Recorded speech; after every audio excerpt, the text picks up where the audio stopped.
ছোট পরিসরে হিমাগার স্থাপনে সাফল্য পেয়েছেন কৃষি বিশ্ববিদ্যালয়ের গবেষকরা। কৃষকদের উৎপাদিত পণ্যের ন্যায্য মূল্য নিশ্চিত এবং সিন্ডিকেট ভাঙতেই এই হিমাগার তৈরির উদ্যোগ নিয়েছেন তারা।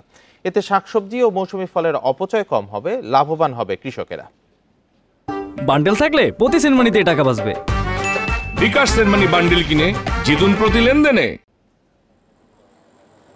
মাত্র ৩ মিটার দৈর্ঘ্য, ২.২ মিটার প্রস্থ এবং ২.৭ মিটার উচ্চতার হিমাগারে সংরক্ষণ করা যায় ২ টন শাকসবজি ও ফলমূল। এয়ার কন্ডিশনারে তাপমাত্রা নিয়ন্ত্রণে সহায়তা নেওয়া হচ্ছে বিশেষ ধরনের ডিভাইস ও অ্যাপের।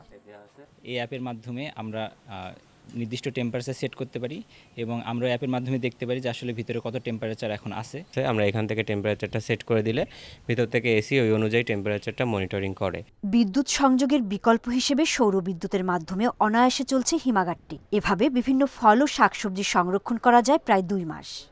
সূর্যালোকটা আছে, সেই সৌরশক্তিকে আমাদের কাজে লাগানোর জন্য এর সাথে একটা সোলার প্যানেল অ্যাড করা হয়েছে, যেটার সাহায্যে যখন সে সৌরশক্তিটা পাবে সেটা আমাদের এই হর্টিকুলটা সূর্যের আলোকে কাজে লাগিয়ে সেটা অপারেট করতে পারবে। ছোট পরিসরে এই হিমাগার স্থাপনে পরীক্ষামূলকভাবে সাফল্য পাওয়ার দাবি করেছেন কৃষি বিশ্ববিদ্যালয়ের গবেষকরা। কৃষকদের উৎপাদিত পণ্যের ন্যায্য মূল্য নিশ্চিত এবং সিন্ডিকেট ভাঙতেই এই উদ্যোগ।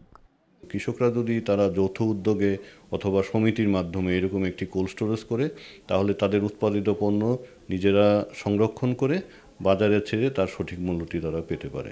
এই প্রযুক্তি ব্যবহারে গুনতে হবে ১৫ থেকে ২০ লাখ টাকা। পরীক্ষামূলকভাবে রংপুর ও টাঙ্গাইলে এ ধরনের হিমাগার নির্মাণে সাফল্য এসেছে বলে দাবি গবেষকদের। Independent news.